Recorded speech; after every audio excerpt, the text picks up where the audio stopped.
Todo cambia. Las modas, las aficiones, las artes, los gustos. Cambia nuestra forma de entender el mundo, de vivir en él. La naturaleza cambia, pero la esencia, la raíz y el valor que le damos a las cosas permanecen. Y lo auténtico prevalece. Aquí, en Castilla y León, los paisajes cambian durante todo el año, pero la belleza prevalece. Desde que nuestros antepasados colocaran las primeras piedras, la arquitectura ha cambiado. Pero la monumentalidad perdura. La forma de alimentarnos y la forma de cultivar ha cambiado, pero el sabor de la tierra permanece. La forma que tenemos de ganarnos la vida, de ganar en la vida, ha cambiado. Pero seguimos caminando. Y las ganas de vivir prevalecen, tejiendo nuestros pasos, tejiendo el futuro. Castilla y León.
Buenas tardes.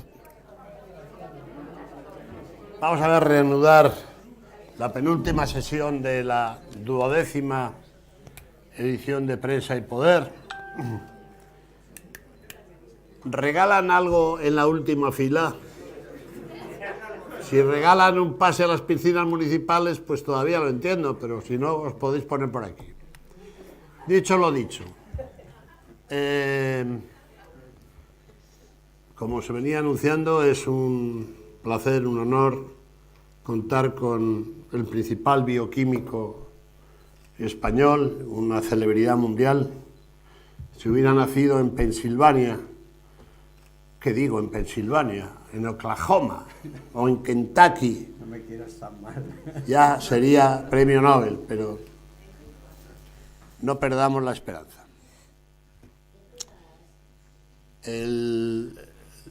Todo el mundo conoce medianamente, que ha leído, que lea un poco, esté interesado en los asuntos de esa enfermedad terrible que es el cáncer, quién es el doctor Mariano Barbacid,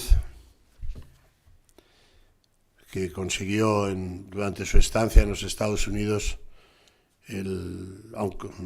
aislar a un famoso oncogen que fue el que dio la vuelta al mundo. Fue el creador del Centro Nacional de Investigaciones Oncológicas, que sigue en vigor a duras penas, y es la segunda vez que nos visita, y yo le quiero agradecer su confianza, no solo para mí, sino también para la institución gabrielista. Una pena que se tenga que marchar, porque teniendo al primer investigador oncólogo del mundo y la mejor organista del mundo, podíamos haber celebrado un concierto en alguno de los maravillosos órganos que hay en la comarca. se lo hubiéramos encargado al comisario Manu Militari a encontrarnos ese tal. Todo se andará, porque el año pasado estuvo en un concierto en Santa María y lo pasamos fenomenal. Y después fuimos a visitar la pizzería de Paco. Bien, don Mariano, ilústrenos. ¿Cuándo acabamos con el cáncer?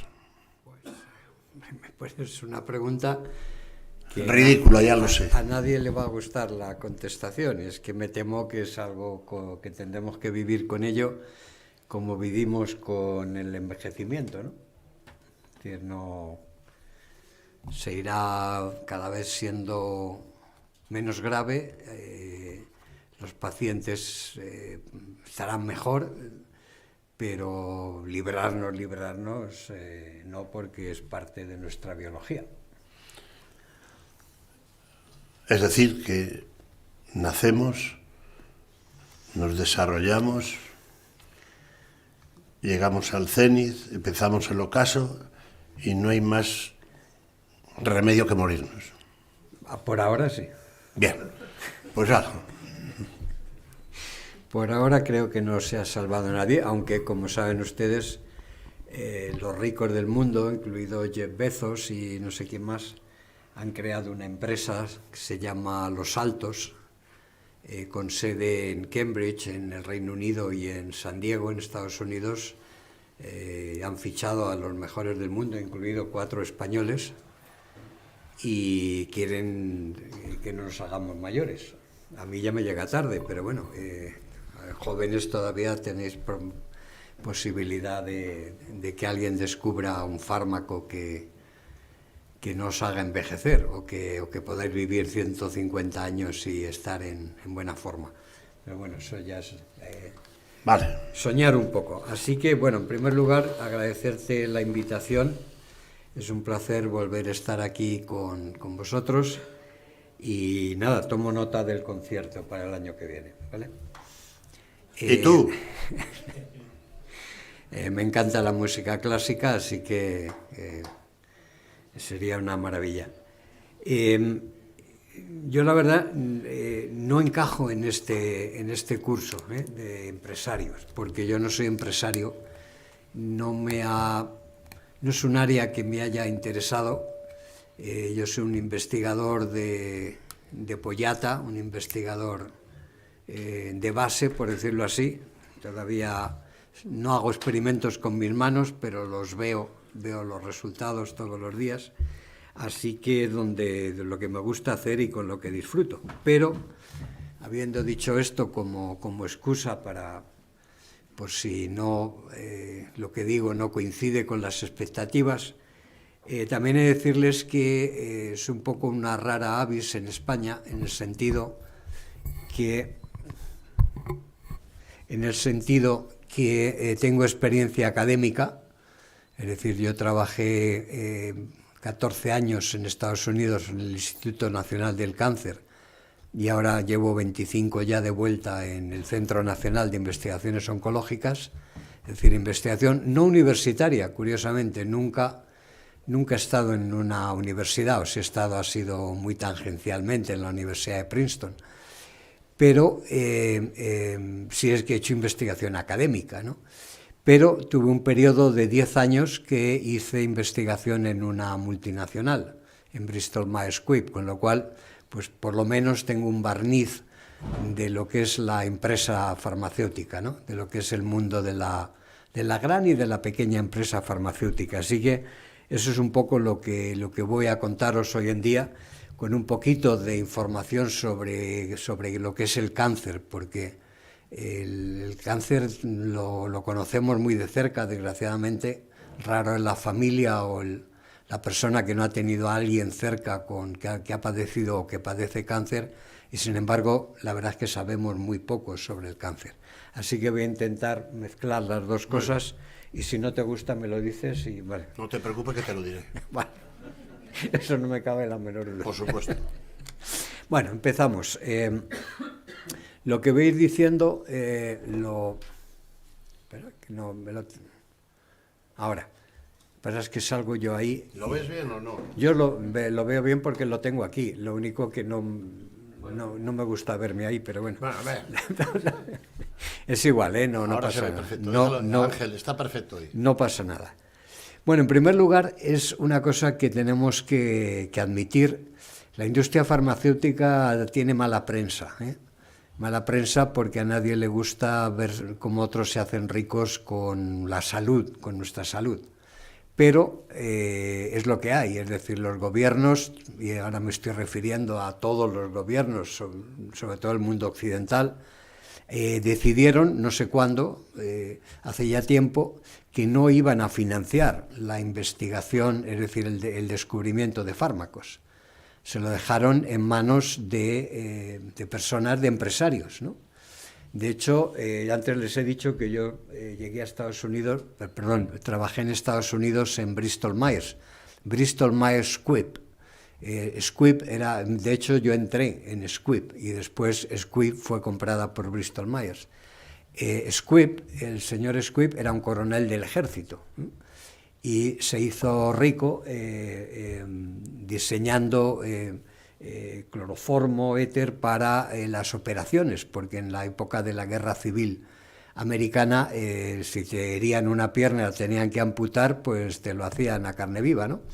Entonces él empezó a vender esto y es lo que dio origen luego a la empresa Squibb y luego ya a Bristol Myers Squibb. Es decir, que el empresario, el que tiene es decir, parece mentira que tuviera que ser un señor individual y no el gobierno de Estados Unidos, ¿no? Pero bueno, el hecho es ese, ¿no? Que él fue el que diseñó las primeras anestesias y evidentemente pues eso hizo que, sobre todo con las heridas de la guerra civil, pues que se hiciera rico, evidentemente, empezara la empresa. Entonces, es decir, tenemos que ser conscientes que prácticamente todos los fármacos que hay en cualquier farmacia de España y del resto del mundo, los ha generado la empresa farmacéutica. Es decir, no vienen de una financiación del Ministerio de Ciencia o de algún otro tipo de dinero público. Es decir, que es todo el capital que utiliza la industria farmacéutica es capital privado, ¿no? Y es mucho capital. Yo cuando estaba en Bristol Myers, lo he comentado antes en una pequeña entrevista, la parte preclínica, que es la que menos dinero tenía, porque la parte clínica es la que cuesta más, ¿no? Era la cantidad que se dedicaba todos los años a investigar dentro de la empresa, era mayor. El presupuesto era mayor que el del Consejo Superior de Investigaciones Científicas. O sea que eso puede dar una idea de todo el Consejo, ¿no? Una idea de la cantidad de dinero que invierte la industria farmacéutica en investigación. Para ello, evidentemente, puesto que es dinero privado, es una ONG y tiene accionistas y tiene personas que quieren ganar dinero, evidentemente eso hace que los fármacos pues sean costosos, porque la investigación es muy costosa, ¿no? Entonces, como funciona el mundo de la industria farmacéutica es que los descubrimientos básicos se suelen producir en laboratorios académicos, ¿no? Pero llevar un descubrimiento, como por ejemplo, luego lo veremos quizá un poco más de detalle, como el que ha mencionado Graciano del oncogen Carras, del primer oncogen humano, llevar eso al mundo clínico, es decir, al paciente, mejor dicho, pues es un esfuerzo tremendo y a veces lleva muchísimo tiempo. En este caso, quizás estemos batiendo récords porque esto se descubrió en el año 82 y el primer fármaco contra esta mutación se aprobó en el año 2021, es decir, casi 40 años después, ¿no?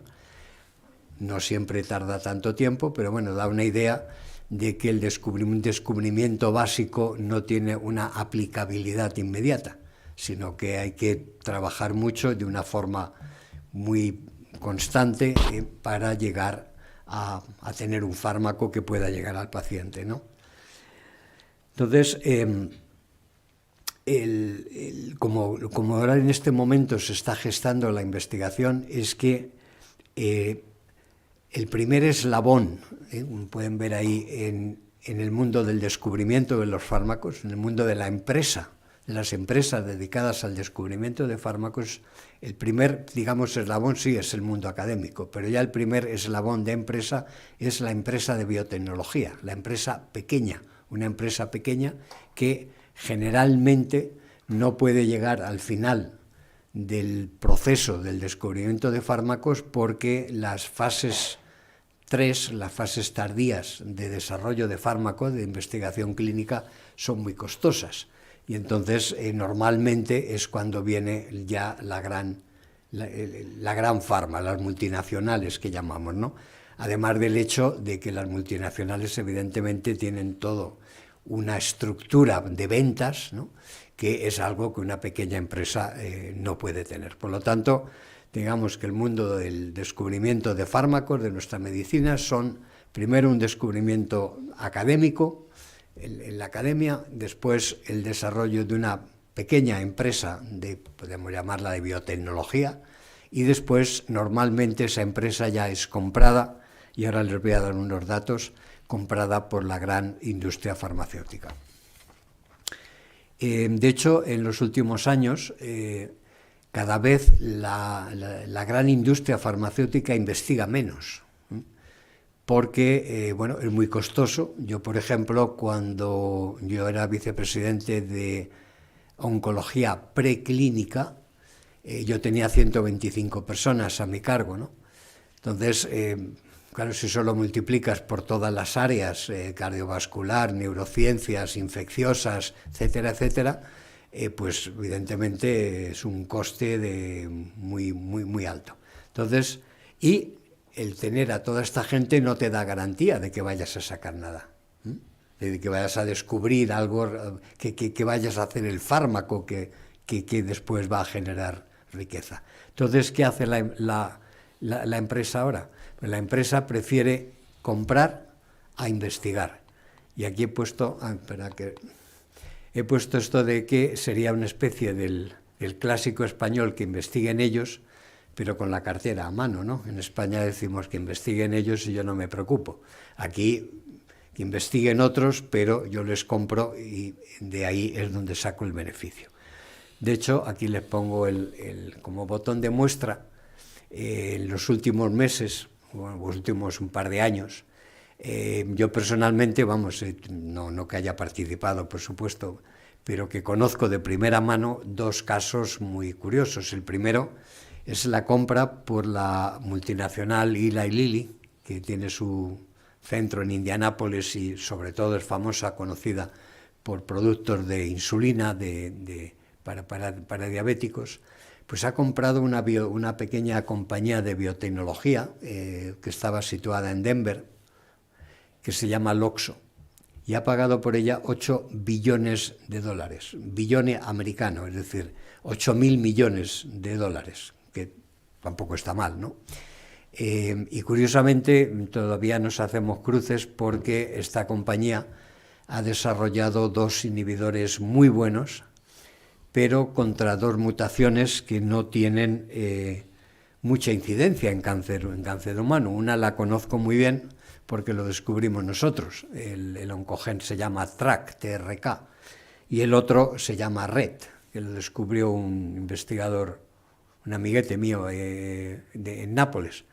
Entonces, quiero decir, los fármacos son buenísimos, pero de hecho tenemos un caso que lo cuento, pero digo que es mi mejor aproximación a la clínica, y es que Antonio Pérez, el jefe de oncología pediátrica de La Paz, vio una niña, un bebé recién nacida que nació ya con un fibrosarcoma.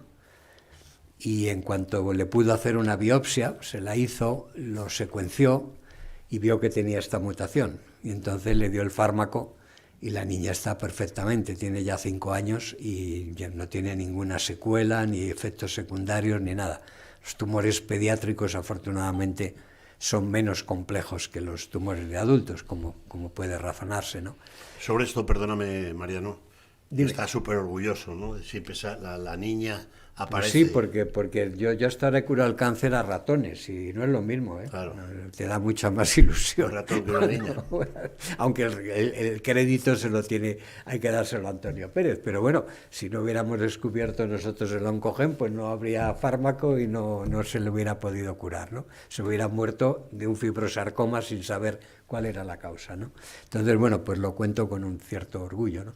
Entonces, este es un caso. Creo que había puesto otro.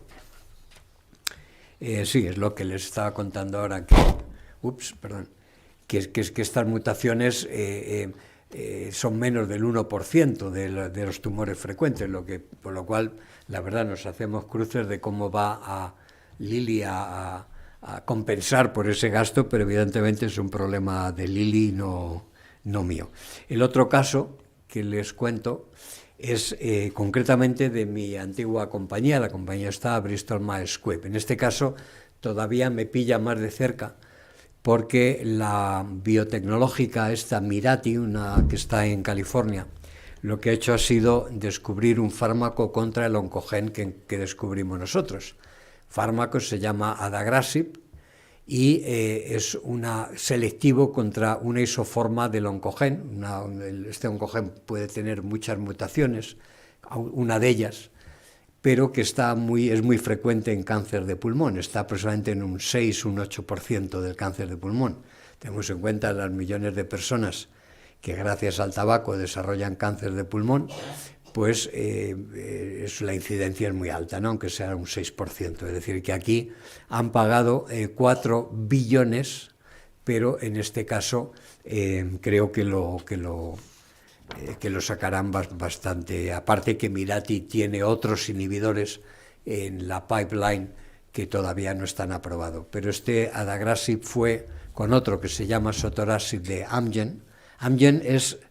Quizás me parece que hay dos compañías que empezaron siendo biotechs, con 40 o 50 personas, y ahora son grandes multinacionales. Normalmente, ya digo, solamente hay dos casos, este y el de una compañía que no está en oncología, que han salido de ser muy pequeñas a ser multinacionales.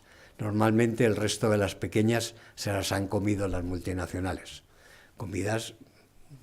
Es decir, con comidas pagando, ¿no? Por supuesto, es decir, con unos ingresos importantes para los que empezaron las compañías. Tengo algunos amigos que se han hecho millonarios gracias a este proceso de venta de una compañía biotecnológica. Así que, bueno, este caso es contar un poco lo que les acabo de decir ahora, de un 6% de incidencia esta mutación y por lo tanto el uso de este fármaco, ¿no? Entonces aquí le voy a dar un poco de sorpresa a nuestro amigo Graciano. El cáncer no es una enfermedad. El problema que tenemos en nuestro idioma es que definimos el cáncer en singular. Entonces en realidad el cáncer no es una enfermedad, sino que es un conjunto de enfermedades. Y de hecho es más cómodo decir cáncer, pero deberíamos decir enfermedades oncológicas, porque un sarcoma no tiene nada que ver con una leucemia, ni con un adenocarcinoma, ni con un glioblastoma. Son enfermedades completamente distintas.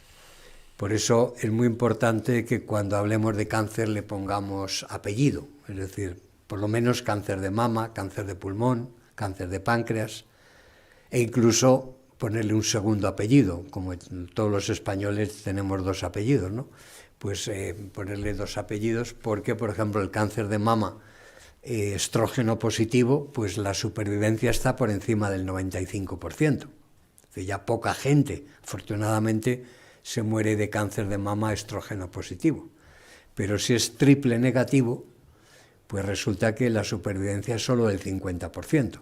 Luego decir cáncer de mama no es suficiente. Puede ser un cáncer de mama más o menos indolente y que tienes muchísimas probabilidades de sobrevivirlo, o puede ser un cáncer de mama que no tengas tantas probabilidades de sobrevivir, tengas un 50%. Así que es importante entender que el cáncer no es una enfermedad, sino es un conjunto de enfermedades muy variadas, cada una con sus mutaciones, con sus tratamientos y con sus características particulares, ¿no? Hoy en día, en el mundo occidental, la media de supervivencia está ya llegando cerca al 70%. Pero hay que entender que en cáncer no hablamos de curaciones, hablamos de supervivencia a 5 años. Entonces, pero bueno, esto ha avanzado muchísimo de cuando es decir, en mi época, es decir, en los años que yo he vivido, antes cuando no había los tratamientos, incluso antes de la quimio, la supervivencia no estaba ni en el 30%. O sea que digamos que en una generación hemos doblado la supervivencia media de todos los cánceres, ¿no? Y ya digo que el problema que hay es que esta supervivencia varía mucho, prácticamente va de 0 a 100. Por ejemplo, el adenocarcinoma ductal de páncreas, que está iniciado por el oncogen KRAS, y que lo que trabajamos ahora fundamentalmente, la supervivencia a 5 años está a poco más del 5%. Es decir, que tienes uno y bueno, no tengo que explicar lo que es un 5% de probabilidad. En cambio, otros, por ejemplo, próstata, pues está en el 98%. Es decir, que se suele decir que los hombres nos moriremos con cáncer de próstata, no de cáncer de próstata, ¿no? Porque son tumores indolentes y hay buenos fármacos y bueno, y se sobrevive bastante bien, ¿no? Entonces, la lucha contra el cáncer tenemos que pensar que no se puede luchar solo con un arma. Es decir, la lucha contra el cáncer tiene muchísimas facetas. Por ejemplo, tenemos en primer lugar la prevención primaria.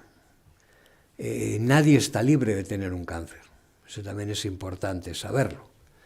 Lo que sucede es que si eliminamos riesgos tendremos menos probabilidades de tenerlo. Es decir, el ejemplo que yo pongo, que creo que es más fácil de entender, lo que quiero decir es si uno tiene un coche y no le mira las ruedas, tiene las ruedas gastadas, va a 200 por hora y encima va hablando por teléfono, las probabilidades de que tenga un accidente pues son más altas, aunque a lo mejor el conductor es habilísimo y no tiene accidentes, pero las probabilidades son más altas que si es un conductor que respeta las normas, que lleva ruedas nuevas y que obedece las señales de tráfico, ¿no? Entonces, la eliminación de riesgos, todo lo que podamos eliminar los riesgos, pues eso nos ayuda, ¿no? Aunque luego ya el individuo es el individuo. Hay personas que no han fumado nunca y tienen cáncer de pulmón. Y hay personas, el otro día estuve en la inauguración de los cursos de la Complutense y estaba un anterior rector, Carrillo, el hijo de Santiago Carrillo, le decía en broma que su padre me había estropeado muchas conferencias, porque en cuanto decía que el fumar era malo, siempre había alguien que levantaba la mano, pues Santiago Carrillo fuma. Ya se acordarán de aquello, 102 ¿no? años. 102 sí, años. No, es una familia, por lo visto, muy longeva. Y encendía uno con otro. Así que eso luego ya va en la variación de los seres humanos, ¿no? Pero de media, de hecho el cáncer de pulmón en su gran mayoría está ocasionado por el tabaco. Si no se fumara, la incidencia de mortalidad en cáncer bajaría mucho. De hecho, ya ha bajado bastante gracias a que se ha reducido el uso del tabaco. Después tenemos una prevención secundaria, que es la detección temprana. Es decir, si un tumor somos capaces de detectarlo temprano, viene un cirujano, nos lo quita y estamos curados, ¿no? Siempre que ese tumor no se haya diseminado todavía, ¿no? Desgraciadamente, una detección temprana es posible si una persona está bien informada, una señora se nota un bulto en el pecho, pues debe de ir enseguida al médico sin ninguna alarma, ¿no? Pero ir, porque si se le detecta cuando todavía está encapsulado en la mama, pues se le quita y no hay mayor problema, ¿no? Pero hay otros tumores como páncreas, por ejemplo, que no avisa, el mismo pulmón tampoco avisa, hígado tampoco avisa, es decir, normalmente el cerebro, los tumores internos, no suelen avisar.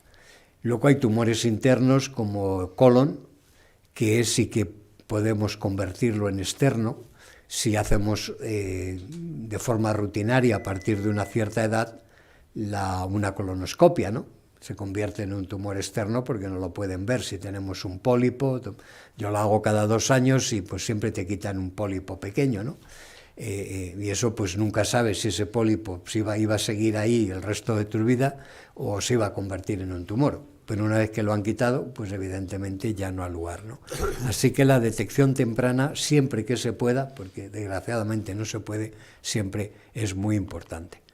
Después, evidentemente, tenemos las mejores técnicas quirúrgicas, ¿no? Ingenieros de sistema sanitario, es decir, hoy en día no es inusual ver a un cirujano operando desde una pantalla de ordenador en lugar de una mesa de operaciones, ¿no?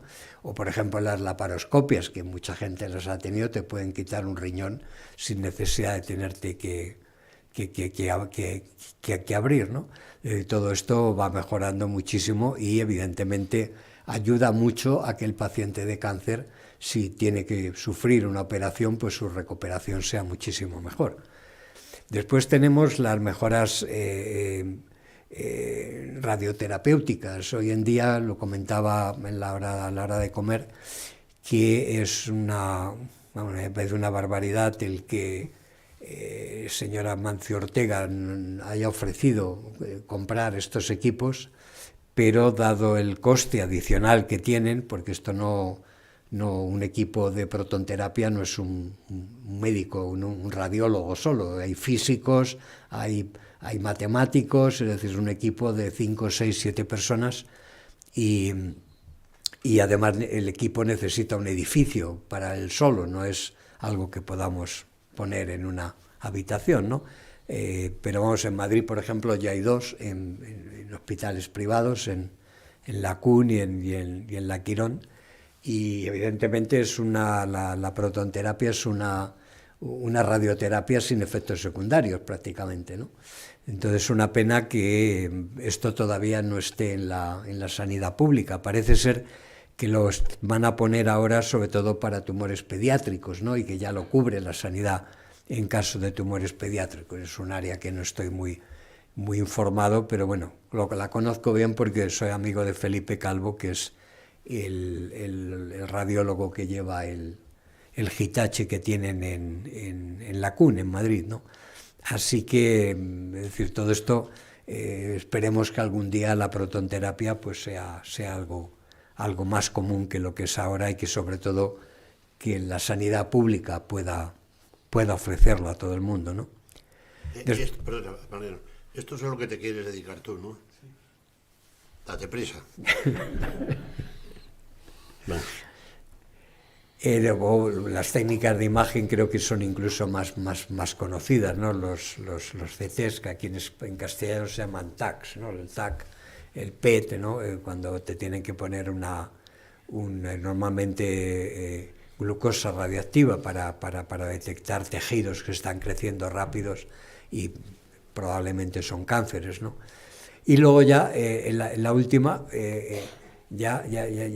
bueno, las técnicas de diagnóstico molecular, que es parte de la medicina de precisión, lo vamos a ver ahora rápidamente, y luego ya vienen los fármacos. Es decir, evidentemente las terapias, pero como podéis ver con esta gráfica, lo que pretendo es que la curación del cáncer o la supervivencia de un cáncer no es solo el fármaco, es decir, es todo un conjunto de medidas y de situaciones donde todas ellas contribuyen a unos mejores tratamientos o una mejor supervivencia.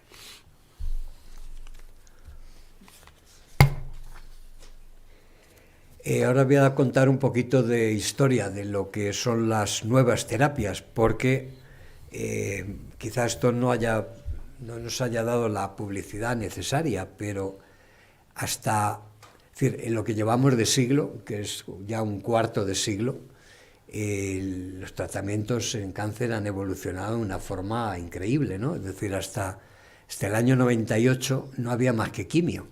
Entonces, imaginaros ahora si retrocediéramos. Yo siempre digo que para valorar lo que tenemos, que puede ser desde mejores coches a un aire acondicionado o aviones, es pensar cómo estaríamos hace 25 años o hace 50 años, ¿no?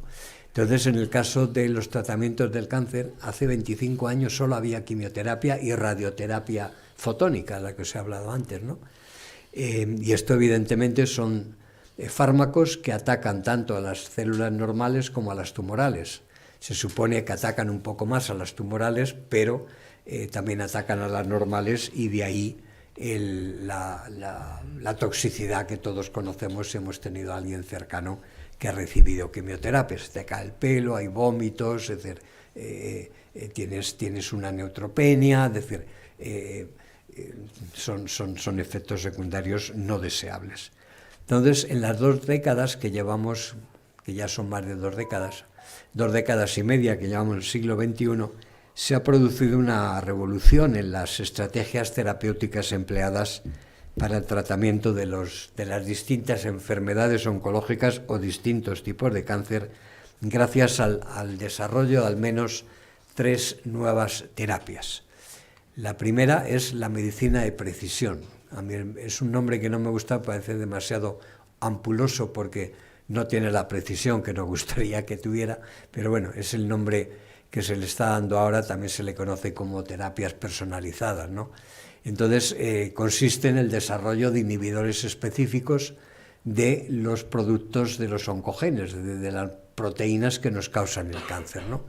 Entonces, luego vamos a ver cuáles son las ventajas y cuáles son los inconvenientes o los retos que todavía tiene la medicina de precisión delante. Después está la inmunoterapia, que es quizá la que haya tenido más eficacia, por lo menos en algunos tipos de cáncer, como pulmón, melanoma. Está basada en el desarrollo de anticuerpos monoclonales que inhiben la capacidad de las células tumorales de desactivar nuestro sistema inmune o de hacerse invisibles a nuestro sistema inmune. Luego lo veremos con un pelín más de detalle. La tercera, que ahora aparece mucho en las noticias, son las células CAR-T, que en realidad no es un fármaco, no es una terapia, es un procedimiento. Es decir, lo que se hace, y luego también lo veremos en unos dibujitos, se toman las células, los linfocitos T del paciente, se le cambia en el laboratorio mediante técnicas básicas de biología molecular el receptor para que reconozca antígenos que están expresados en las células tumorales y se las puede eliminar. Esto tiene la ventaja de que al sistema inmune las células las podemos matar a todas, a las normales y a las tumorales, y no nos pasa nada siempre que estemos en un entorno donde no tengamos infecciones, por supuesto, ¿no? Pero bueno, que es un procedimiento que ha empezado pues hace, yo creo que menos de 10 años, en la última década como muy tarde.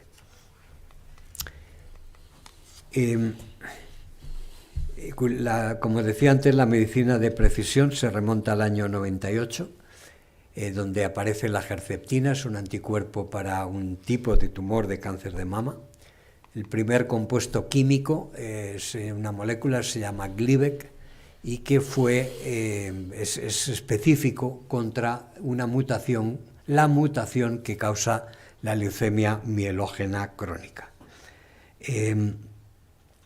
Todo esto de la medicina de precisión yo lo viví porque empezó cuando llegué a Bristol Myers, llegué a Squibb y luego Bristol Myers, y esto causó bastante resistencia en la industria, porque la industria estaba acostumbrada a dar quimio, ¿no?, a todos, y entonces tuvieras el tipo de tumor de mama o de pulmón, se le daba quimio, los taxanos y los platinos y a correr, ¿no? Entonces yo todavía recuerdo cuando trataba de explicar a los de business que el futuro de la oncología iba a ser fármacos muy focalizados en poblaciones relativamente pequeñas de pacientes. Y el hombre no se lo podía creer, decía, pues esto va a ser la ruina, ¿no? Bueno, afortunadamente no ha sido la ruina, pero quiero decir, ya la forma de atacar los cánceres es completamente distinto. Ya no se da quimio para todos, sino que hay que ver qué mutación hay, como le pasó el caso de la niña, y entonces, dependiendo de la mutación, si hay un fármaco, porque no siempre hay fármaco, se le da el fármaco y, bueno, es la mayor parte de las veces el paciente responde. Entonces, no sé si lo tengo aquí puesto. Ah, sí, lo había puesto aquí. Cuando yo llego a Bristol Myers, les propongo, Squibb, les propongo el trabajar en descubrir un fármaco contra esta mutación. Y me dicen que no puedo hacerlo porque la leucemia mielógena crónica es poco frecuente y no, como mucho, se generarían unos 300 millones de ventas, ¿no? Entonces, 300 millones de dólares. De dólares, sí. Entonces, no sé si está puesto ahí, parece que sí, que lo puse aquí. Entonces, yo, bueno, pues lo dejo. El de business no estaba no hizo una predicción muy buena, porque hoy en día la venta de 3 fármacos, que normalmente se venden más o menos igual, suma 12 billones de dólares, o sea, 4.000 millones cada uno. ¿Por qué? No, ¿porque ha aumentado la leucemia mielógena crónica? Pues no, porque ahora ya nadie se muere de leucemia mielógena crónica, entonces las personas tienen que tomar este fármaco toda la vida, porque en cuanto aparece van haciendo detecciones de diagnóstico molecular y en cuanto ven los niveles del oncogeno un poquito alto, pumba, fármaco a cabo. Están 1 año, 2 años, a cabo de ese tiempo vuelven a medir y si ya ha bajado el nivel de expresión, descansan, pero van a tener que seguir tomando algo parecido a lo que tienen que tomar las personas que tienen insulina de tipo 1, perdón, diabetes de tipo 1, que tienen que tomar insulina toda la vida, ¿no? Pues esto es parecido y esto hace que de lo que ellos calcularon que no iba a llegar a los 300 millones, pues ahora son 12.000.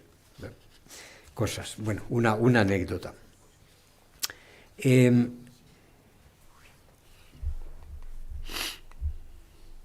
Esto es lo que entonces esto es lo que les ha contado ahora. Sí. Sí, vale. Pues entonces pasamos. Queda mucho, ¿eh? Yo cuando quieras termino. No, hombre. Yo cuando os canséis... Es interesantísimo, ¿o no? Yo cuando os canséis... Interesantísimo, pero también hay muchas preguntas, porque bueno, vale, esto vale. Es muy pedagógico y tal cual. Pues pero entonces, veo que hay muchas preguntas. Entonces, llevamos mira, 45 voy a hacer simplemente...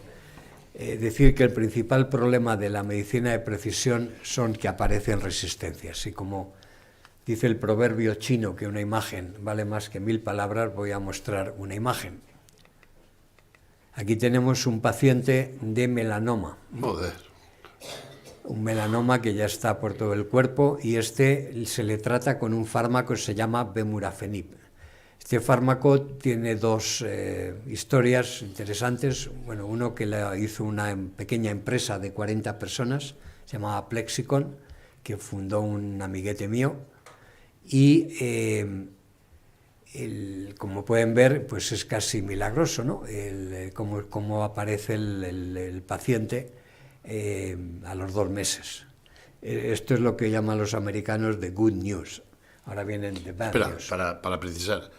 El de la foto de la izquierda está horrorosa. Después del tratamiento aparece el tío guapo. Meses. Eso es el mismo tío. Bueno. Hombre, como ves, ha comido un poco más, está un poquito más gordito, pero bueno, está saludable. Bueno, Joder, y tanto. También le han puesto la foto en color, que yo creo que ayuda, pero bueno. Pero a lo que voy, al año... ¿Qué pasó? Otra vez. Vuelve al punto de partida, es decir...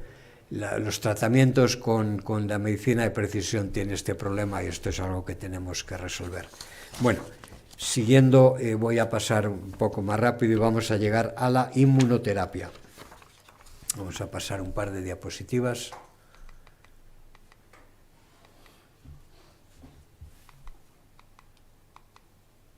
Aquí, estamos ya en la inmunoterapia. Esto es interesante saber lo que es la inmunoterapia, porque mucha gente, todo el mundo sabe que cuando tenemos una infección, nuestro sistema inmune se activa y lucha contra la infección. Pero lo que poca gente piensa o sabe, que tenemos mecanismos igual de importantes para desactivar el sistema inmune. Porque si no estaríamos todo el rato con los anticuerpos, ahí terminaríamos teniendo enfermedades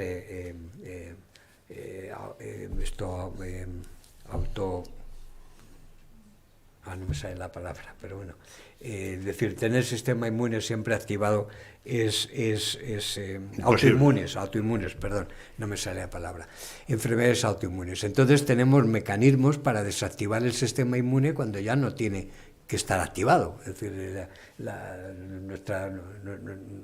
nuestra biología es así, es decir, que tiene para activar y para desactivar. Entonces, ¿qué hacen muchos tumores? Pues utilizan estos mecanismos para desactivar el sistema inmune y pasar desapercibido. Entonces, esto es lo que es la base de la inmunoterapia, y lo que se ha puesto en marcha a través de la industria farmacéutica, más o menos siguiendo el mismo procedimiento que contaba antes, es el desarrollar anticuerpos monoclonales que inhiben a estas proteínas que inhiben a nuestro sistema inmune. Es decir, son inhibidores de los inhibidores. Y con eso lo que hacen es que el sistema inmune siga funcionando. Este descubrimiento no es de hace mucho, es de hace, no llega, bueno, poco más de 10 años. Este es el sistema que mejor funciona, y por lo menos presentaros a los dos científicos que lo descubrieron, Jim Allison y Tetsuko Honjo, que descubrieron este procedimiento, este proceso, y ello les valió el Premio Nobel de Fisiología y Medicina hace ahora 6 años. Aquí tenéis, por ejemplo, el resultado de un ensayo clínico, que para que también veáis que no es una curación completa, pero veis que pacientes con cáncer de pulmón, concretamente escamoso, pues funcionan mucho mejor con estos tratados, con estos anticuerpos, que con la quimioterapia, pero aún así no representa una curación total, ¿no? Es decir, que son mejoras. Y un caso que esto sí que creo que puede ser interesante, que es un artículo que salió en el New England Journal of Medicine, que es como la Biblia de la medicina, donde hablaban de que lo que es la industria farmacéutica. Hablábamos al principio de que es un negocio, obviamente, que no son ONGs, y necesitan tener una cartera de fármacos, necesitan evidentemente generar riqueza para los accionistas. Entonces, cuando salió estos fármacos de inmunoterapia, pues todo el mundo se dedicó a hacer lo mismo. Entonces, como podéis leer ahí, dice que hay 7 anticuerpos, es decir, 7 fármacos que son lo mismo, de distintas compañías, y que se han ensayado en más de 85 tipos de cáncer, indicaciones oncológicas, más de 85. Con lo cual resulta que se hicieron más de 2.000 ensayos clínicos. Si piensas una media de 50 o 100 personas, pacientes, por ensayo clínico, pues podéis entrar de que estamos ahí hablando de 200.000 pacientes, solamente para ser tratados con este fármaco. Todos exitosos. Sí, claro. Bueno, con el fármaco, con este tipo de anticuerpos, ten en cuenta que en el caso de una molécula química, la estructura es la estructura. Tú no puedes tener la misma estructura, está patentada ya. Pero en un anticuerpo monoclonal puede tener la misma actividad y ser distinto, ligeramente distinto, y poderlo patentar. Por lo tanto, estos 7 que menciona aquí son de 7 empresas que cada una ha patentado el suyo, pero el efecto es el mismo. Ya. Así que, bueno, y las células CAR-T creo que podemos decir, esto es ir un poco a la parte este es simplemente un esquema de cómo funciona, es decir, se saca las células del paciente, se hace la manipulación molecular para cambiarle el receptor de los linfocitos T y después al paciente se le elimina su sistema inmune, se queda sin sistema inmune, lo cual elimina el tumor y las células normales, pero no hay toxicidad, siempre evidentemente que no tenga una infección, se le vuelve a inyectar ya los linfocitos T modificados genéticamente y evidentemente ya si queda algún tipo de célula tumoral, los linfocitos T se encargan de eliminarlo. Y esto ha tenido muchísimo éxito y de hecho el problema que hay es que como es un procedimiento y no es fácil de hacer, el coste son 300.000 euros por paciente, con lo cual pocas personas se lo pueden permitir. Hoy en día creo que ya volvemos como con la protonterapia, la Seguridad Social ya cubre para tumores pediátricos, pero lo que han hecho en el Hospital Clínic de Barcelona, que ha tenido mucho mérito, es generar su propio procedimiento, que no es fármaco, pero es su propio procedimiento, uno que es con un cambio que reconoce linfomas y leucemias de célula B, y otro del mieloma múltiple. Es decir, son dos metodologías, por decirlo así, y cada una de ellas, que ya están aprobadas por la Seguridad Social, cuestan 90.000 euros, es decir, es el coste mínimo de hacer este procedimiento. Es decir, aquí nadie gana, vamos, que decir, no es una empresa, no es una actividad privada, es muy costosa, pero bueno, tiene unas respuestas realmente fantásticas. El mieloma múltiple era prácticamente mortal hace unos años, ¿no?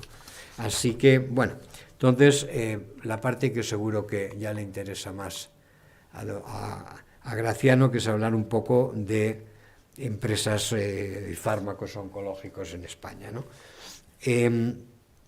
La industria farmacéutica estrictamente nacional ha dejado ya tiempo de invertir en oncología, parte por la complejidad y por el coste. Es decir, tenemos empresas como Esteve, como Uría, parece que Uría ya no recuerdo bien, que están en otras cosas, evidentemente, siguen funcionando, pero no desarrollan fármacos oncológicos. Entre el mundo de las multinacionales, la que realmente tiene más investigación en cáncer, casi diría la única, en España es Eli Lilly. Eli Lilly tiene un centro médico fantástico, un edificio de 4 plantas en Alcobendas, y en ese edificio se ha generado un fármaco totalmente español, es decir, diseñado por españoles, sintetizado por españoles, por químicos médicos españoles, que se llama Abemaciclib en castellano, Abemaciclib en inglés, y que es un fármaco buenísimo contra el cáncer de mama estrógeno positivo. Sobre todo tiene mucha actividad contra los tumores metastásicos. Así que es un centro que realmente es la única empresa multinacional que yo sepa que trabaja en oncología en España. También merece mención especial, y esto seguro que lo conocen ustedes más, es Farmamar. Farmamar, una compañía dirigida por Fernández Sousa. Sí, de origen marino, todo. ¿No? Todo de origen marino. Fernández Sousa era parte de una empresa que se llamaba, ¿cómo se llamaba? Jolín, ya se me olvida. Pero bueno, que buscaban productos de ellos, Pescanova, ahora ya me acuerdo.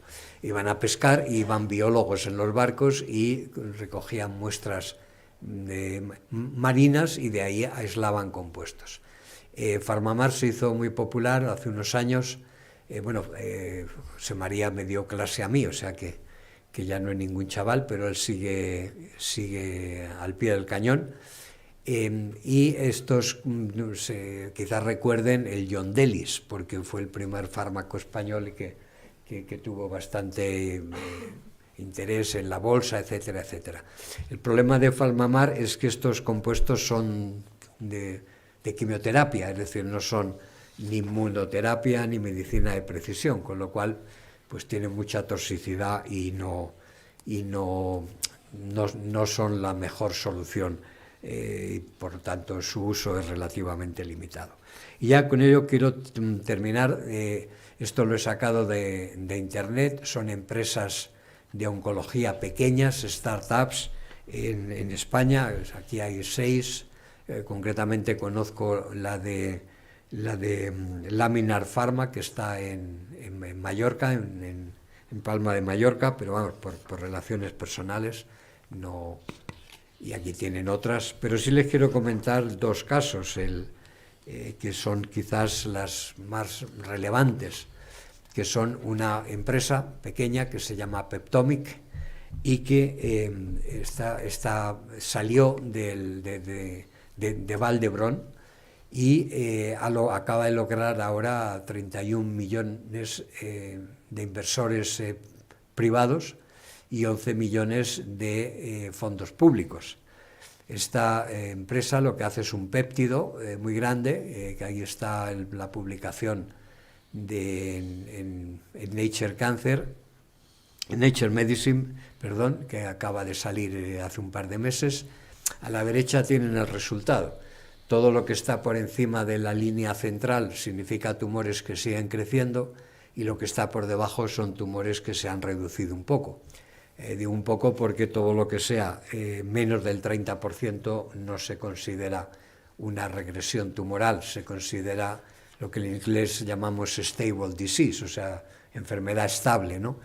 Los resultados no son para tirar cohetes, pero bueno, el cáncer de páncreas os lo puedo asegurar porque nosotros trabajamos también en eso, es muy complicado de tratar. Estos son resultados de fase 1, la primera. Y el otro es una cosa más curiosa, porque se llama ONA Therapeutics, también desde Barcelona. Esta salió del IRB, del Instituto de Recerca Biológica, y es un investigador joven. Le hemos dado el premio de la Fundación Lilly hace un par de años. Le gusta llamarse Salvador Benitap. Y publicó un trabajo que dice que un anticuerpo que funciona contra un receptor de ácidos grasos, es decir, es un poco, viene como del lado izquierdo, que no, quiero decir, que no es típico de algo que está mutado en cáncer, pero él publicó este trabajo que en el año 17, y es lo que le ha valido empezar la empresa. Entonces ellos tienen ahora un anticuerpo, una cosa se llama ADC, que son las iniciales de Antibody Drug Conjugate. Lo que tienen es un anticuerpo monoclonal al cual le pegan una molécula citotóxica, y el monoclonal lo que hace es llegar a donde tiene que llegar, en este caso a las células metastásicas que expresan este receptor, y con la carga que llevan de una molécula citotóxica, de una molécula de quimioterapia, pues matar a esas células. Yo no conozco los resultados, pero bueno, ahí está el dinero que han conseguido. Han conseguido una financiación de más de 30 millones de euros. Así que yo, por mi parte, decirles que tengo envidia sana, por supuesto, y admiración, porque a mí me está costando muchísimo conseguir bastante menos que eso. Así que, pues estos son 2 ejemplos de 2 empresas punteras en España, 2 startups que, su futuro tendrá que estar en que sean compradas por alguna farmacéutica. Así que, ya para terminar, esta es la última diapositiva. A pesar de estos ejemplos de éxito, la puesta en marcha de compañías de biotecnología en España es evidentemente mucho más difícil que en Estados Unidos. Por ejemplo, en Estados Unidos nadie empieza una empresa sin tener menos de 50 millones de dólares para ponerla en marcha, ¿no? de inversores. Es decir, en Estados Unidos hay muchísimo más venture capital, muchísimo más capital riesgo. En España habrá excepciones, seguro, por supuesto, pero invertir a 8 o 10 años vista y con una probabilidad de éxito del 10%, pues no suele atraer mucho a los inversores. No hacen cola en mi puerta, por lo menos.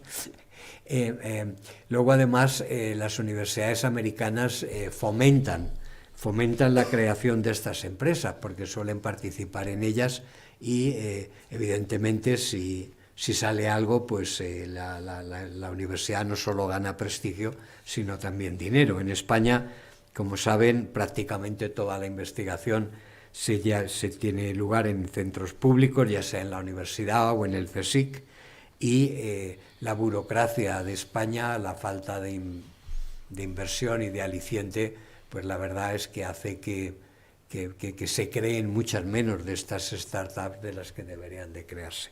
Así que, ya para terminar, una frase que, a pesar de estas limitaciones, es un hecho que en España es posible establecer startups y transferir los resultados académicos al mundo de la empresa.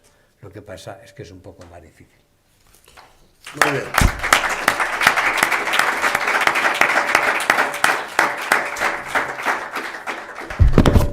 Bueno, pues a pesar de que venías descolocado al título genérico, pues has apuntado bien ahí. Tus años de laboratorio y de cobayas te han servido para todo. Ratones. Claro. Aquí tenemos, por cierto, Quique, hay unas cobayas ahí acojonantes. Son muy grandes, Mariano. Que son muy grandes las cobayas. Tú sabes, tú sabes el espacio que necesitaría un bicho así.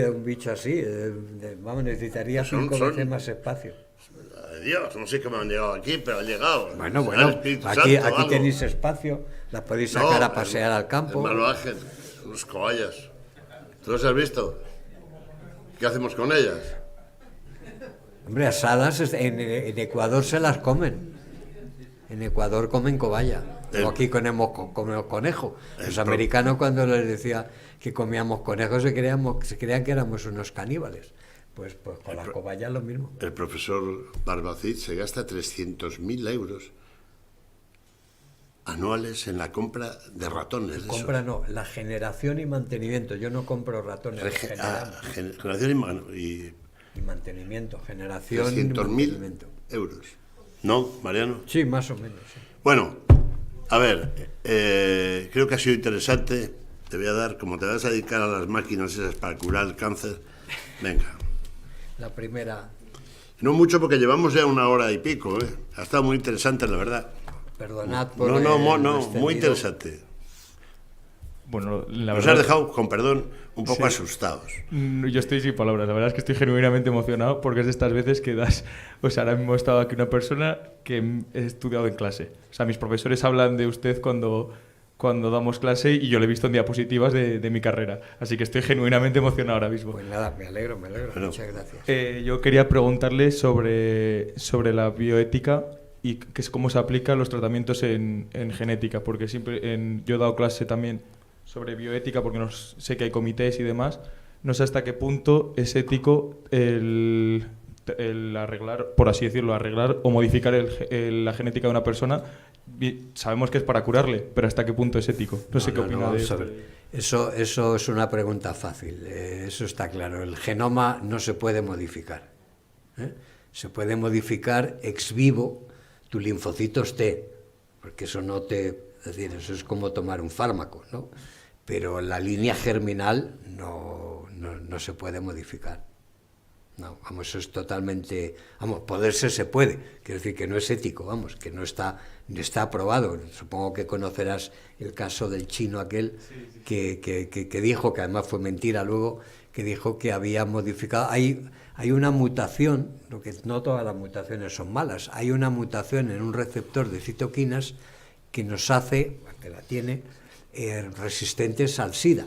O sea, el virus del SIDA no entra en las células de estas personas, ¿no? Y esa mutación no les causa ningún daño, son como que fueran totalmente inmunes al virus. Y este hombre pretendió meter esa mutación en estas niñas. Y no pudo.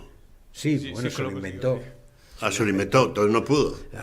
No, porque no le salió. Es decir, Claro. lo que no sabemos todavía, porque no se ha publicado el genoma de estas niñas, es si causó otras mutaciones que a la larga pueden ser nocivas para las pobres niñas. Lo mejor que puede pasar es que no se hayan convertido en resistentes al SIDA, es decir, que no hagan cosas feas para coger el SIDA, y con eso se ahorran el problema, y además que no les haya causado mutaciones que ahora le puedan ser nocivas. Pero lo cierto es que el señor se lo inventó, pero hacerlo lo hizo. O sea, la técnica la hizo, lo que pasa es que la hizo mal, vamos. Bueno, como anécdota. ¿Hay alguna señora o señorita que son tan activas en este curso que quiera preguntarle algo al doctor Barbacid en un tema que tanto las preocupa a las mujeres y a los hombres? ¿O estamos en las mismas? A ver, Esther. Aquí las preguntas son voluntarias, por lo que veo. Exactamente. Absolutamente voluntarias. No, en realidad es un placer escucharle. No tenía... Ponte bien el micrófono, que eres una doctora. Sí, no me... En realidad, interrogantes tengo todos porque no soy del mundo de la medicina, pero se me ocurren dos preguntas. Son ambas personales y sin pensar, ¿no? Mi hija está emocionada con hacer biotecnología. ¿Le oyes o no? Está emocionada con... Hacer biotecnología. Ajá, ok. Entonces, ¿cuál sería el camino y cuál es la función de un biotecnólogo? Porque esa es una pregunta que yo me hago. Perdonad, estoy improvisando. A ver, tío. Y la segunda, que Bueno, yo creo que... Si no te importa, contesto la primera. Sí. Es decir, lo que necesita tu hija es tener muchísima vocación, porque la carrera nuestra es dura. Es dura, no se gana mucho dinero, quitando, ya digo, algunos amigos míos que han empezado empresas y han tenido suerte y lo han hecho bien y les ha salido, pero si tiene vocación es fantástico, ¿no? Porque siempre hay cosas que hacer. Yo llevo 60 años sin aburrirme, entonces creo que merece la pena si realmente tiene vocación. Y la segunda es un poco más peculiar, pero existe una filosofía, una corriente muy moderna y muy actual que dice que, yo soy músico, que la música cura el cáncer o cura las enfermedades. A mí me gustaría que se desmontase ya este oxímoron o esta falacia. Es una pregunta fácil de porque responder. La música no cura, eso es. no cura nada. Lo que sí cura es el espíritu, ¿no? Es decir, yo me encuentro mejor escuchando, pues no sé, a Mendelssohn, a Tchaikovsky o a Beethoven, que evidentemente que no escuchándolos o escuchando el bum bum bum bum bum bum que están ahora en las discotecas, ¿no? Pero es solo una cosa espiritual o mental, ¿no? Desde luego no es fisiológica. Desgraciadamente la música, ojalá la música, porque entonces yo sobreviviría, sería de los que no envejecen, porque escucho mucha música. Bueno, pero la pregunta es obvia viniendo de un organista. Bueno, claro, pero no quiere decir que pues he dicho que cura el espíritu, sí. pero no la fisiología. A ver, Cristina, que siempre te he visto muy preocupada con estos asuntos. Bueno, pues buenas tardes. Mi más sincera enhorabuena. Mariano, es un honor volver a tenerte en nuestra casa. Muchas gracias. Y bueno, yo quería hacer una pregunta. Soy nutricionista y tecnóloga de alimentos, y a mí un tema que me preocupa bastante es cómo la alimentación actual, ¿vale? Cómo los productos que consumimos, ultraprocesados, pueden estar influyendo directamente en un aumento en la incidencia de ciertos tipos de cánceres, y también si la industria alimentaria pues es consciente o no, y qué se podría hacer al respecto. Bueno, es una pregunta, yo no soy experto, pero es una pregunta súper pertinente, porque efectivamente el problema es que si se vende un alimento y te causa cáncer en un mes, te das cuenta enseguida, ¿no? Tiene un veneno, ¿no? pero cuando es algo a largo plazo va a tardar tiempo en irse apreciando los problemas. Una cosa que ya sabemos seguro es que la obesidad es casi tan mala como el tabaco para el cáncer, ¿no? ¿Por qué? Pues porque en el cáncer fundamentalmente lo que más influye en que se desarrolle un cáncer son las inflamaciones consecutivas, es decir, no esporádicas, sino consistentes. De hecho, causó mucha sensación hace unos años descubrir que el Helicobacter pylori pues era responsable de cáncer de estómago, ¿no? Porque es una infección, es decir, una respuesta, una inflamación continua, ¿no? Entonces, la obesidad lo que hace es un daño y una inflamación continua, una respuesta de todo el sistema inmune.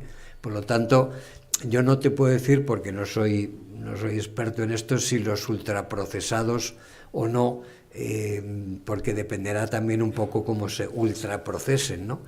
Pero desde luego la obesidad sí y que una alimentación sana evidentemente es parte de lo que decía de una prevención primaria, es decir, que afortunadamente nuestra dieta mediterránea no deberíamos de perderla, ¿no? Porque es algo que está en nuestra tradición y que es utilísima, ¿no? Y que duda cabe que cada vez se va viendo más personas obesas por no comer bien, vamos, no. Es decir, personas gordas ha habido siempre, pero obesas por no saber comer, y eso no tiene más que darte un paseo por Estados Unidos. Si vas por las zonas rurales todavía más, donde ves a familias enteras con un sobrepeso tremendo, ¿no?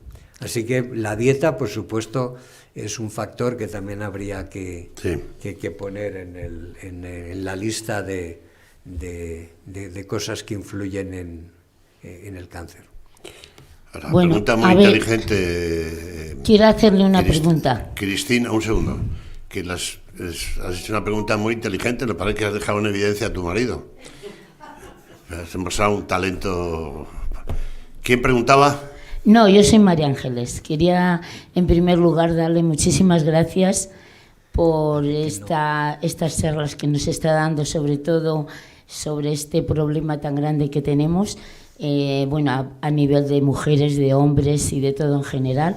Estoy encantada de escucharle, vengo todos los años a oírle a usted porque, vamos, el problema es muy gordo. Querrás decir los dos últimos. Porque dime, ¿qué dices, hijo? Bueno, lo único que le quería decir, que muchas gracias, estamos encantados de que esté aquí. Allí al fondo. Aquí estoy, Barbacín. Al final del todo. Bueno, vale, ya. En primer lugar, eso, agradecerle porque venimos encantadas por escucharle, y en segundo lugar, ¿cuándo cree usted que va a haber algo que acabe con este problema que tenemos? ¿Lo ve usted lejano o lo ve cercano? Díganoslo así, su opinión. Yo, como puede ver, me he dejado la bola de cristal en casa. Bueno, pero usted sabe más que nosotros. No, pero sí, lo ha explicado al comienzo. Bromas aparte, es decir, habría que haber 100 o 150 de esos que llama usted de parar el cáncer, porque no puede haber una que pare el cáncer, todos los cánceres, ¿no? Lo mismo que no hay un antibiótico que cura todas las infecciones, ¿no? Es decir, que tenía que ser uno para cada tipo de cáncer. En algunos casos, como dice Graciano, ya lo mencioné antes, cáncer de próstata, pues 98% de supervivencia. Es decir, lo que pasa es que se irá avanzando poco a poco, tumor a tumor, o sea, tipo de tumor a tipo de tumor. No podemos pensar que haya una fórmula mágica, porque esas cosas no pasan, ¿eh?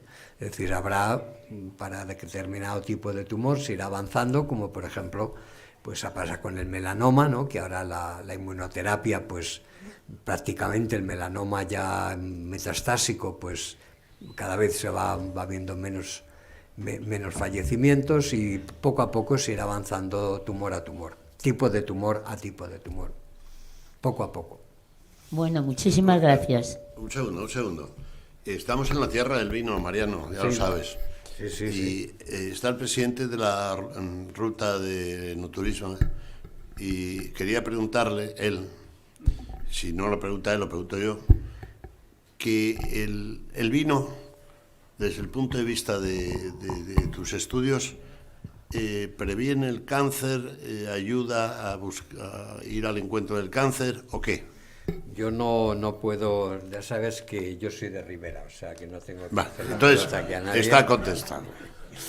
Pero hombre, el del vino se ha escrito mucho, el resveratrol, ¿no? Y que beber una copa de vino al día pues es bueno, etcétera, etcétera. Yo no, a los ratones no les damos vino. No. Ni les inyectáis tampoco. Sería una pérdida de ratones y de vino. Menos de Ribera, ¿no? A ver, venga, joven. ¿Se oye bien? Sí. Creo recordar que uno de los porcentajes que ha mencionado antes era de un 70% hace 30 años. No, 70%, estamos cerca del 70% ahora. 70% de media, es decir, eso incluye el 5% de supervivencia de páncreas y el 98% de próstata con sus respectivas incidencias. Y ahora que se ha introducido y cada vez estamos en boca la introducción de la inteligencia artificial, incluso la generación de datos artificiales que se pueden utilizar cuando no hay datos, ¿esto es algo que se está utilizando para por ejemplo, para intentar quizás acelerar esa solución? Eso es lo que se dice, se espera y esperemos. Es decir, lo que se espera es manejar tal cantidad de datos que pueda ayudar a los oncólogos, sobre todo a los epidemiólogos, todavía más, el conocer mejor las características del cáncer, porque claro, hay una diferencia importante, los que trabajamos en tumores experimentales, mis ratones son todos iguales. Sin embargo, aquí personas que, como decíamos antes, Santiago Carrillo, que ha fumado toda su vida y nunca ha tenido cáncer de pulmón. Entonces, quiero decir, el ser humano tiene miles de variables, somos muy distintos unos de otros. Ahora, el entender esas variables, entendemos a lo mejor el 5% de esas variables. Con la inteligencia artificial, esperemos que podamos entender mucho mejor las variables de la raza humana y por consiguiente entender mejor cuáles son las probabilidades de que un paciente responda a una determinada terapia o a otra, y de esa forma ir, por decirlo así, más directos, tener más éxito, porque conocemos mejor las características de esa determinada persona respecto dentro de un grupo de personas, por ejemplo, con cáncer de pulmón o con cáncer de mama. Eso es lo que se espera fundamentalmente de la inteligencia artificial. Es decir, tener cada vez más datos y que esos datos puedan servir para hacer mejores terapias más individualizadas, más personalizadas que las que se utilizan hoy en día.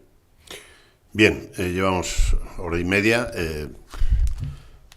una tarde luminosa de verano aquí en la Ribera. Está fresquito aquí. Sí, yo quiero hacerte una última pregunta, teniendo en cuenta que pensaba que García Buera iba a plantear alguna cuestión más inteligente que la de su mujer, pero se ve que no sé si puede o no quiere.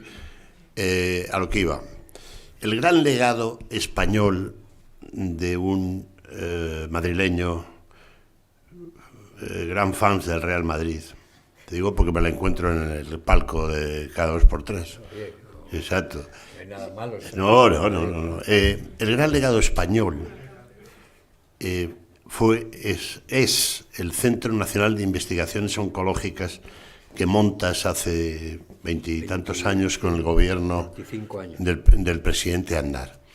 ¿Está en riesgo la supervivencia del CNIO? Hombre, la supervivencia no, lo que está en riesgo es el prestigio científico, tan simple como eso. Pero vamos, que eso son cosas que no me gusta hablar de ellas. Muy bien. Mariano Barbacid, que es un placer, amigo, placer es mío. Que aquí te queremos mucho Ya he visto, me habéis aplaudido cuando he entrado. Claro, hombre, en almuerzo, ¿no? Eso no me pasa en casa. Oye, y se ha puesto el que va a ser el próximo ministro de Hacienda. A ver si le sacas algo en pie aplaudiéndote. Bueno, pues, fíjate, cosa pues que no había... a ver si es verdad. Sí, la próxima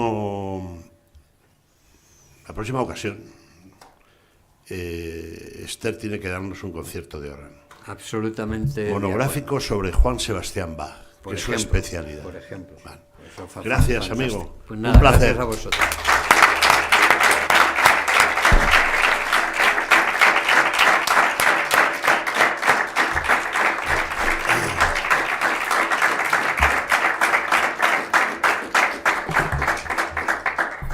Mañana a las 9:00 viene el alcalde de Valladolid y después, según el programa, porque el presidente se va a ir a Pedrosa, creo, a inaugurar una escuela de esta institución en Pedrosa de Duero, creo que es, ¿no?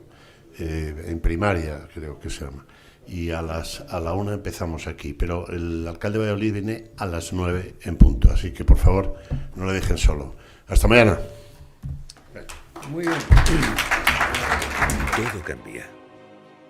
Las modas, las aficiones, las artes, los gustos. Cambia nuestra forma de entender el mundo, de vivir en él. La naturaleza cambia, pero la esencia, la raíz y el valor que le damos a las cosas permanecen.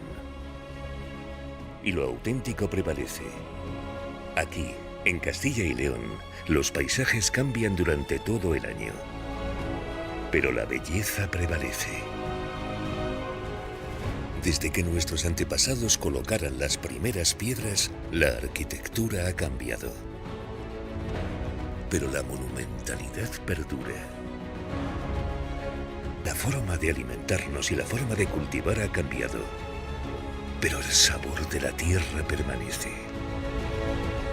La forma que tenemos de ganarnos la vida, de ganar en la vida, ha cambiado. Pero seguimos caminando.